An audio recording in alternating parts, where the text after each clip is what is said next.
I rise to make my contribution regarding the 2014-15 budget.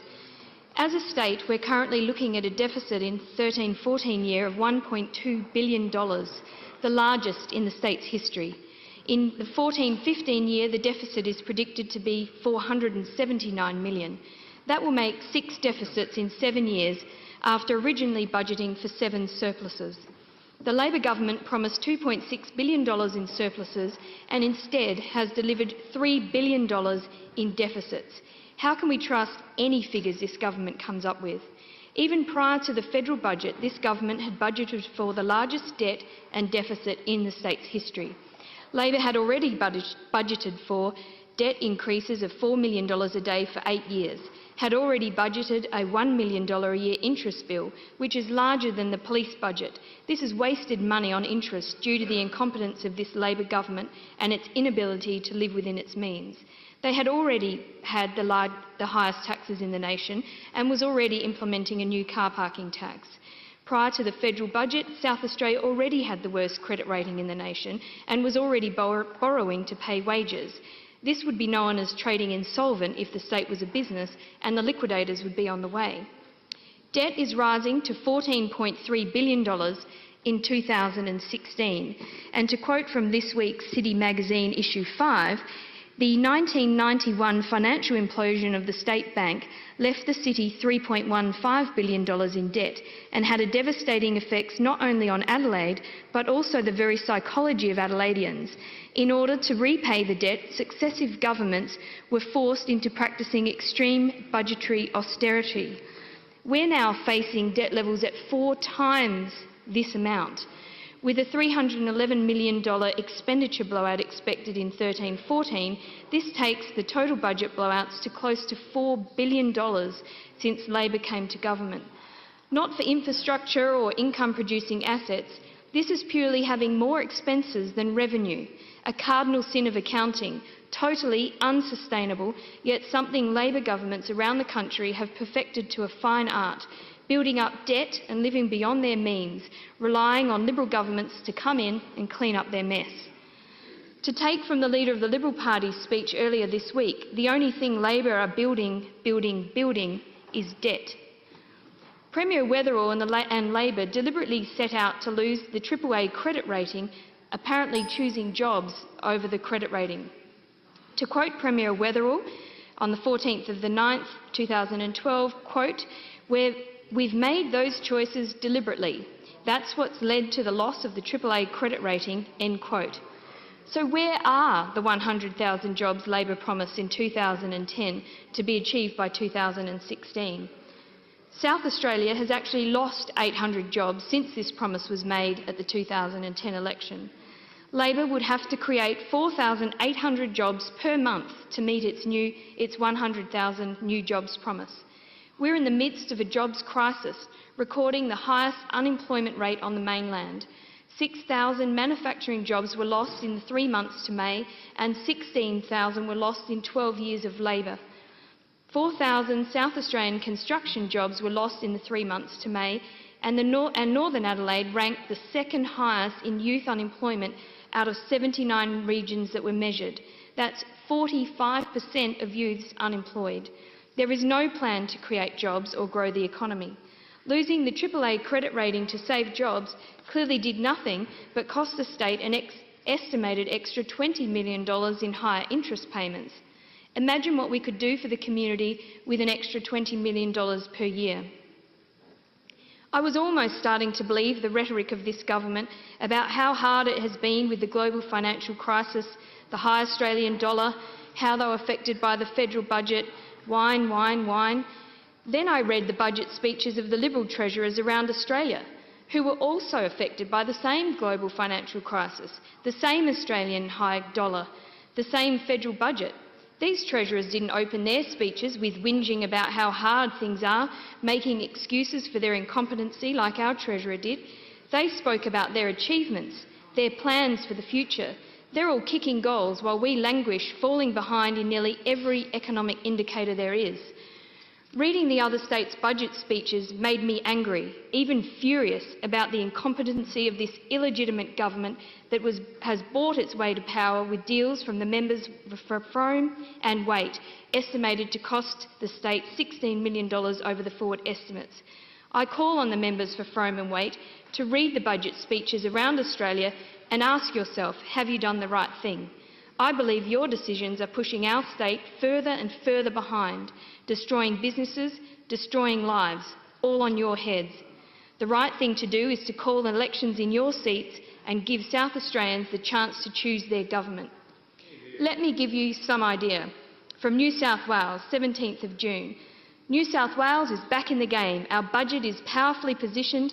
Net debt is down, expenses are under control, the AAA credit rating is maintained. Housing approvals are at the highest levels in over a decade. 114,000 jobs have been created since 2011. In 3 years of hard work in New South Wales, the government has done the repair job.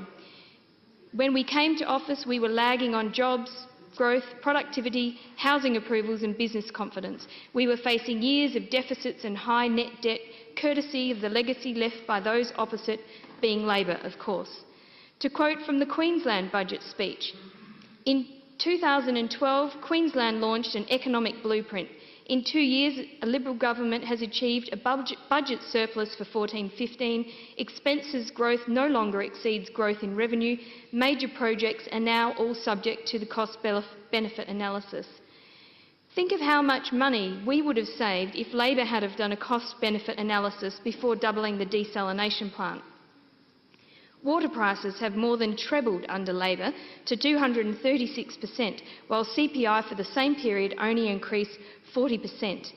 Adelaide has the highest capital city water charges in the nation, with the average household paying $600 per year more than when Labor came to power. Doubling the desalination plant cost $2.2 billion, which is now planned for mothballing, which will only reduce the cost by $6 per household. Labor's decision to use renewable energy at the desalination plant also added $37 million over 3 years, along with Labor's carbon tax adding a further $14.6 million over 3 years. What was Labor thinking? How could this ever be considered a good deal for our state? The list of broken promises is extensive under this Labor government.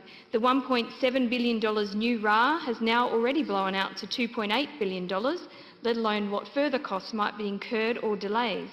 The $450 million Adelaide Oval, not a penny more, as we know, blew out to almost $600 million. The $61 million Oban extension was scrapped and then re-promised, and now I think it's up around $160 million just to save 4 minutes. The $304 million water interconnector, which was required due to the desalination plant, has already blown out to $403 million. The promise of no increase in taxes, charges and no new taxes was also scrapped, another broken promise, with the new car park tax being introduced, new River Murray levy, gambling taxes up, mining royalties are up, the emergency services levy has a huge increase, and now we have a fund tax on public transport for major events. The no increases in water rates has also been a broken promise, with water bills more than trebling under Labor. Payroll tax exemptions for trainees and apprentices was also scrapped. The promise of 100,000 new jobs in 6 years has led to 800 fewer jobs in 4 years. The no privatisations promise has also been broken, with the sale of the forests, the Lottery Commission and now the Motor Accident Commission being privatised. The electrification of the Gawler line has been promised 3 times and scrapped twice, and now is again delayed. In 2012-13, there were 5.5 million less boardings on public transport compared to the 09-10 financial year. Increasing the cost of tickets, as this budget suggests, will not encourage more boardings. It is far more likely to have the opposite effect. Labor's attempt to save money by choosing the cheapest bus service provider led to a huge drop in the number of bus users and the highest ever recorded number of complaints for months on end. To try and compensate, the government reprinted the bus timetables, allowing more time for the runs that past bus companies managed to keep for years. They threw money into new bus lanes throughout the city, which have caused congestion and frustration to many drivers and businesses. To get workers back using public transport, we need a system that is reliable, affordable, safe, clean and efficient, not a car parking tax. A car parking tax will not encourage people to use public transport. What it is more likely to do is to push shoppers and users of services such as dentists, lawyers, banks, etc. into the suburbs where they can park for free. The very people the city relies on for vibrancy are those that have the choice to go elsewhere. The high cost of parking is already the #1 issue cited by many people as to why they won't shop in Rundle Mall. I feel this car park tax would be absolutely devastating for the City of Adelaide. It is illogical for a government to be claiming that it is trying to revitalise the CBD and at the same time making it more expensive to participate in the life of the city. Mr Weatherall's toxic car park tax will hurt businesses, hurt jobs, discourage people from entering the city and damage CBD vibrancy. The car park tax has been cited by numerous industry experts, criticised by numerous industry experts, including the Property Council of South Australia, the Adelaide City Council, Business SA and the Rundle Mall Management Authority. The Property Council has said that it will add up to $6 per day to the average cost of a car park. Most importantly, this tax will hurt residents who have been encouraged into the city on the back of the government's vibrancy agenda. Mr Weatherall's toxic car park tax is nothing more than a desperate cash grab by a broke Labor government after 12 years of financial mismanagement. And now the government plans to tax companies for hosting major events. Any commercial event hosting over 5,000 people will now have to pay a levy or tax imposed, the amount yet to be determined. How can you calculate ticket pricing or the event viability when the government can come along at any time and make up a new tax and can't even tell you exactly how much it is? In the budget there's $46.5 million for the Festival Centre car park and the plaza. Now, whilst I welcome the upgrade to the car park, which we all know has concrete cancer, I don't welcome the idea of an office building on the Hyatt Plaza site. This site should be enjoyed by all South Australians, and an office building would not improve city vibrancy. I call on the Labor government to release what the plan is for this area as soon as possible. The emergency services levy is going up by an extraordinary amount, with the average household with a home of $400,000 paying an extra $150 per year for the emergency services levy. And as has been mentioned by my colleagues, you wouldn't mind so much if the whole levy was actually going to the emergency services, but a lot of this is going to prop up the government's failed ability to balance their budget. So how is this not a punitive tax on households and families?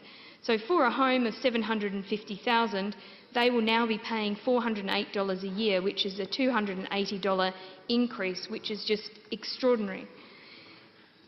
According to the ABS March 2014, the state budgets, we've had a CPI increase of 40% during the 12 years of Labor. House rents have gone up by 54%, property charges by 87%, state taxes have risen by 92%, gas bills by 136%, electricity bills by 160% and water bills a massive 227%. This all hurts the everyday Australian. And now volunteers are also going to be hit with screening and background checks, application charges soaring by 33%, from $41.25 to $55 for most volunteers. The tax hike on volunteers will raise $3.2 million in the next year. While many employers, including schools, aged care and disability services, as well as non-government organisations, sporting services and service groups require screening and background checks to comply with government regulations, every volunteer, virtually every sporting and service organisation and many businesses are adversely affected by this tax. The Weatherall Labor government's tax grab from volunteers runs the risk of discouraging people from providing their time and expertise in schools, sporting clubs, Meals on Wheels and many other organisations.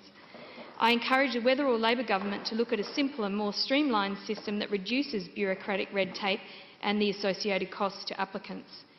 Work cover is another cost to business and is an absolute shambles, as stated by our Deputy Premier. I welcome reforms to work cover and hope it will actually lead to reduction in levies and lessen the cost to business.